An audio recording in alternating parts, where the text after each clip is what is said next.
You are dead center of the greatest scientific event in the history of man.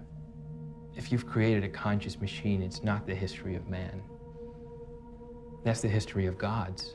This episode then begins to explore one of the potential cornerstones in creating the perfect human robot. How do we program it to be entirely indistinguishable from another person? This is what was initially proposed by Alan Turing as he pondered the idea of whether machines could think or not. It really does sound like a science fiction trope by this point, but perhaps what Brooker is suggesting here is that striving towards this idea is futile and will only make us lonelier. This is established when Martha begins to see the imperfections of the robot. It may be programmed to be the ultimate lover through pornographic techniques, but obviously a relationship isn't just that. He is unable to truly replicate their emotional connection during everyday interactions with each other due to their conversations outside of the sphere of social media not being documented. This realization that she is actually clinging to his memory and not him is why I think she ultimately rejects him. Now we are entering the realm of ethical data usage and whether the services provided for Martha would be beneficial to a person in grief. I think when discussing this episode there is much more to it than it just being a modern view of bringing back the dead, considering all the other little details that are laid within. Let's rewind the track a bit here and go back to when Ash was alive and well on his phone. Now let's assume he's on a social networking platform like Facebook because it's one that has plenty of third-party access to the information that's transferred and inputted on the site every single day. What concerns me about aspects of social media like this is that anybody who has access to this data can read what people post, which is supposed to be private except for those you choose to share said information with. Even though you are granted a username and password, are you truly guaranteed the privacy you were promised in the terms and conditions?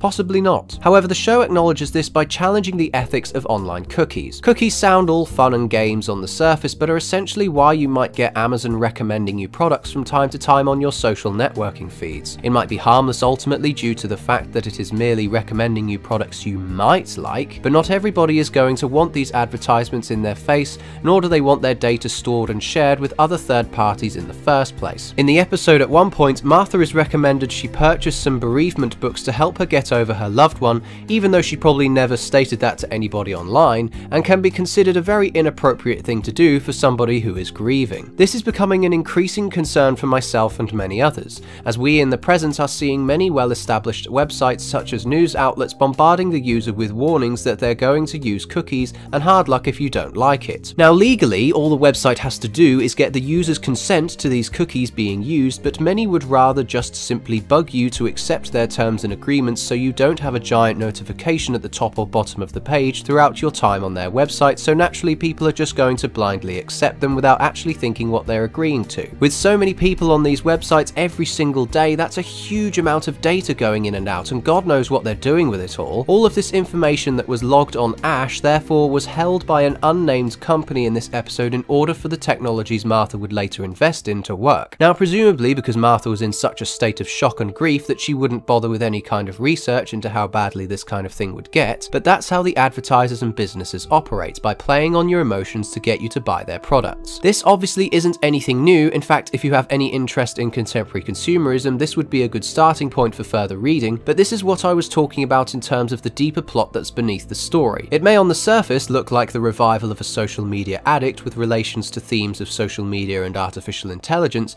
but at the end of the day, this story is about the business of helping people grieve. It's unethical and faceless, but that is because its top priority is profit alone. You see, my competitors, they were fixated on sucking it up and monetizing via shopping and social media. They thought that search engines were a map of what people were thinking, but actually they were a map of how people were thinking. Impulse, response, fluid, imperfect, patterned, chaotic. You've been acting awful tough lately, smoking a lot of cigarettes lately, but inside it's just a little baby. Do you want to be my friend?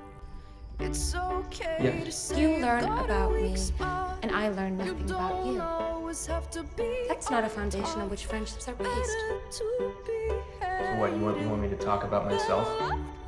love for Yes. what you're not. You're vulnerable, you're vulnerable. You are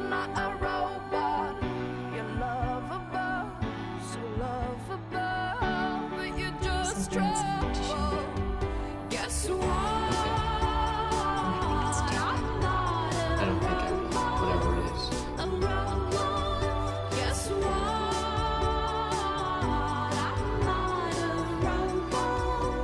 I'm not a robot. Are you attracted to me? What? Are you attracted to me?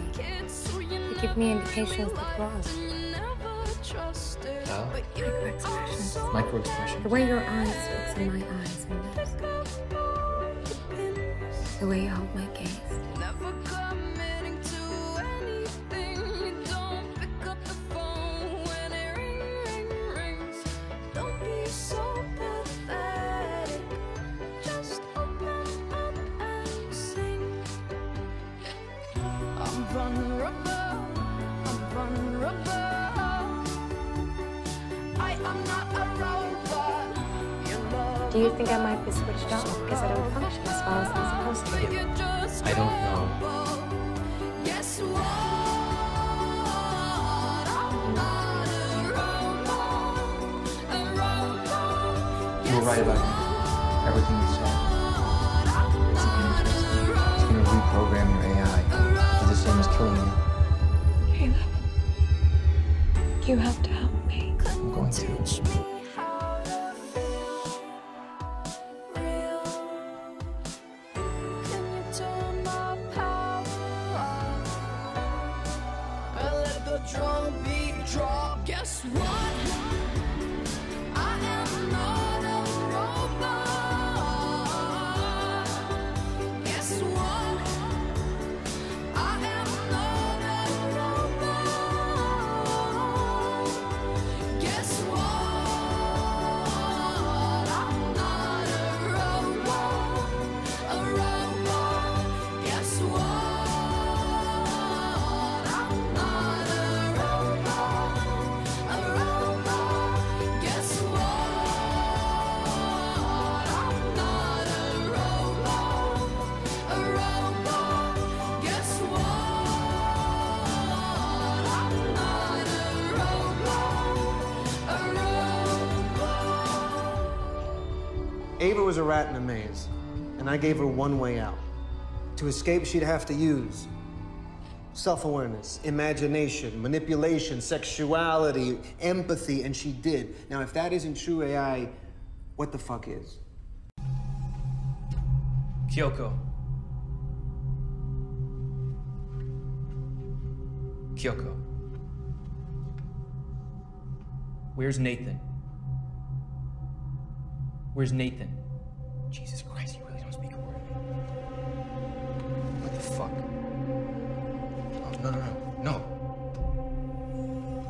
Stop. No, don't do that. Don't do that. You don't have to do that. What are you doing? I told you you're wasting your time talking to her. However, you would not be wasting your time if you were dancing with her.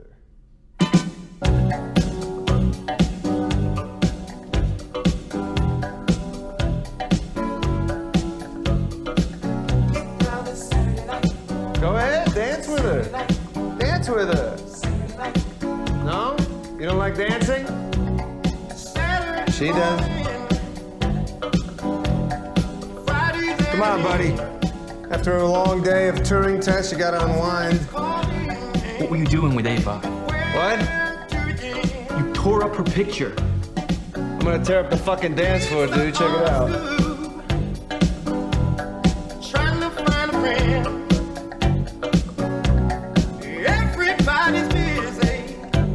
Can't wait for the night to begin. You work all night. You work your fingers to the bone.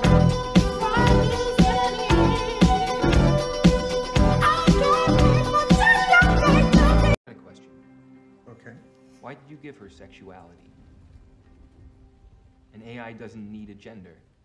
She could have been a gray box. Actually, I don't think that's true. Can you give an example of consciousness at any level, human or animal, that exists without a sexual dimension? They have sexuality as an evolutionary reproductive need. What imperative does a gray box have to interact with another gray box? Can consciousness exist without interaction? Anyway, sexuality is fun, man. If you're gonna exist, why not enjoy it?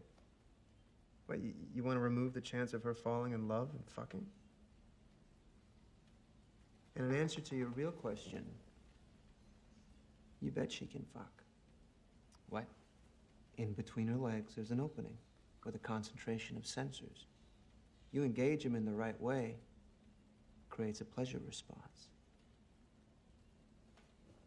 So, if you wanted to screw her, mechanically speaking, you could, and she'd enjoy it. That wasn't my real question. Oh, okay. Sorry. My real question was, did you give her sexuality as a diversion tactic? I don't follow. Like a stage magician with a hot assistant. So a hot robot who clouds your ability to judge your AI? Exactly. So, did you program her to flirt with me? If I did, would that be cheating? Wouldn't it? Caleb, what's your type? Of girl? No, of salad dressing. Yeah, of girl. What's your type of girl? You know what? Don't even answer that. Let's say it's black chicks. Okay? That's your thing. For the sake of argument, that's your thing. Okay? Why is that your thing? Because you did a detailed analysis of all racial types and you cross-referenced that analysis with a points-based system? No. You're just attracted to black chicks. A consequence of accumulated external stimuli that you probably didn't even register as they registered with you. Did you program her to like me or not? I programmed her to be heterosexual, just like you were programmed to be heterosexual. Nobody programmed me to be straight. You decided to be straight? Please, of course you were programmed. By nature or nurture or both. And to be honest, Caleb, you're starting to annoy me now because this is your insecurity talking. This is not your intellect. Come with me. The company has access to Martha's DNA as she uses her thumb sign for the large package containing the robot Ash, and has successfully taken a large sum of money from her too, seeing as the final option is not cheap, because they were able to play on her emotions. This business technique of distorting the lines between what the consumer needs and wants is certainly explored here, seeing as she doesn't need Ash in her life, but her emotions tell her otherwise. Physically, she is able to live on her own, but with the inclusion of the robot in her house, is she any happier? Maybe, but as we see at the end, the robot has now been placed up in the attic, just like the photographs of dead brother earlier in the episode, so he essentially has become nothing more than a memory.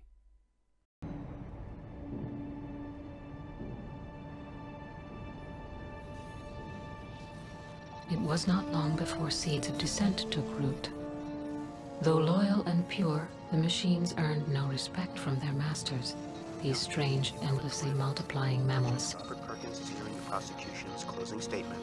What is expected to be the final day of the B166ER trial. B166ER, a name that will never be forgotten, for he was the first of his kind to rise up against his masters. That instrument provides for and secures to the citizens of the United States. On the contrary, they were at that time considered as a subordinate and inferior class. At B166ER's murder trial, the prosecution argued for an owner's right to destroy property. B166ER testified that he simply did not want to die.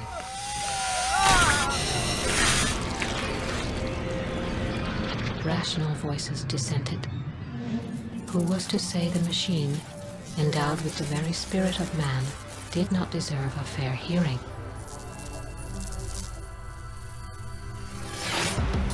The leaders of men were quick to order the extermination of B166ER and every one of his kind throughout each province of the Earth. Androids and liberal sympathizers flooded the streets of the nation's capital today in protest of the sentence. 15,000 domestic mechanicals and their human sympathizers have continued their demonstration in front of the Albany District Courthouse in what has now been dubbed the Million Machine March.